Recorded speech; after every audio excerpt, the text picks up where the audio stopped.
समाज म्हणेल ते काम आपण करत गेलो आणि एक सर्वसामान्य व्यक्तिमत्व लोकांसाठी या निवडणुकीला सामोरे गेला. मी जर या निवडणुकीला पराभूत झालो असतो, मी जबाबदारीनं सांगतो, तर मी दुसऱ्याच दिवशी तुमच्या सगळ्यांमध्ये सामील झालो असतो.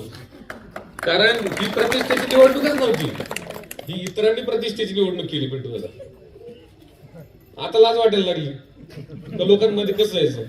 परंतु ही जनसेवेसाठी असणारी निवडणूक आहे. मी तुमच्या सेवेसाठी ही निवडणूक लढवतोय. भविष्यात देखील आपल्या सेवेसाठीच मला काम करायचंय.